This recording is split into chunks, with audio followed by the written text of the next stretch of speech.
Manor Lords. It's a very good game, but it still has a long way to go. Manor Lords is an upcoming strategy game that has generated a lot of excitement among fans of the genre. Developed by the small studio Slavic Magic, this game promises to deliver a unique blend of city building simulation, resource management, and real-time tactical combat. Inspired by the medieval era, Manor Lords offers players the chance to step into the shoes of a lord of a small town and lead it to greatness. The game is available in early access, and I must admit that playing it is quite enjoyable. It already has many elements, but there are also many things that are not yet fully developed or properly thought out. It's evident that this is an early access game, and it's concerning that it is being developed by only one person. This will undoubtedly affect the pace of future updates and work on the game itself. Manor Lords stands out among other strategy games due to its attention to detail and realism. The game combines elements of city management with intense battles that take place in real time. Players must manage resources, develop infrastructure, trade, and keep their inhabitants satisfied. One of the key aspects of the game is the realistic city building model. Each building can be placed anywhere, and its location has a real impact on the efficiency of the town. Roads, warehouses, and farmland. All of these can be planned according to one's own preferences, allowing for great freedom in creating unique settlements. I would compare the game to another title that kept me engaged for dozens of hours and which is also available in early access. I am talking about Farthest Frontier, which I had the opportunity to review earlier. In that game, we also build a settlement, but the aspect of survival and resource management is even more significant. In my opinion, Farthest Frontier does everything better, but it has a poorly designed combat system and looks slightly worse in terms of optimization and graphics. In Manor Lords, at the beginning, we can obtain food from berry bushes and by hunting animals in marked locations. In Farthest Frontier, we have wild-growing vegetables, fruits, nuts, berries, bird eggs, medicinal roots, herbs, willow for wicker, etc. These resources are available depending on the seasons. Some are available earlier, others later, and this means we have to strongly consider seasonality in the development of the village. In Farthest Frontier, we can fish, which is not possible in Manor Lords, and we hunt wolves, boars, and deer. These animals are available as larger and smaller herds that can migrate or even disappear completely, creating an additional factor to consider in village development. At any moment, our villagers can be attacked by a bear that breaks into the village to steal food. It must also be noted that there are different types of warehouses, and it is always visible to the naked eye what they are filled with.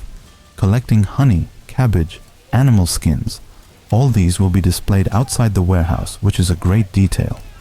In the later stages of the game, we can also raise cattle, chickens, goats, which provide various resources that can be further processed, which is important. Raw meat or fish spoil faster and may not be suitable for eating by our villagers in winter. This is great fun and quite complex, which is entirely absent in Manor Lords. We also have towers, barracks, horse riding, etc. All these things are missing in the Polish game. However, thanks to the Unreal Engine 4 engine, Manor Lords looks much better, with greater depth and three-dimensionality. The game offers beautiful, detailed landscapes and realistic models of buildings and characters. Dynamic changes in weather and seasons add realism and impact gameplay. In winter, residents use more wood for heating, and some resources become unavailable. The battles are also much better and more exciting. In Farthest Frontier, it feels like bandit raids are always conducted unfairly against the player, and controlling the military is a nightmare. Manor Lords features an advanced combat system reminiscent of classic real-time strategy games. Battles are fought on a large scale, and players must tactically manage their units using terrain and formations to gain an advantage over the enemy. Realistic physics and detailed animations add depth and realism to the battles, making each battle exciting and challenging. And I must admit that I really like this aspect, although it lacks features like picking up weapons from fallen soldiers, etc. The developers of Manor Lords have paid great attention to historical authenticity. The architecture, weaponry, clothing, and even the daily life of the inhabitants have been designed with great precision to capture the atmosphere of the medieval era. This allows players to feel like real lords of old times, managing their domains with attention to the smallest details. The soundtrack also enhances the medieval atmosphere, with ambient nature sounds and epic music accompanying the battles. Here, the music doesn't bother me, although I definitely prefer the one from Farthest Frontier. The game is still in early access, so some things can be overlooked. There are several elements that will certainly be improved in the future. For example, we have no control over resource production, which is quite crucial in this type of game. In other titles, we have charts where we can see production, consumption, etc. Here, there is no such thing.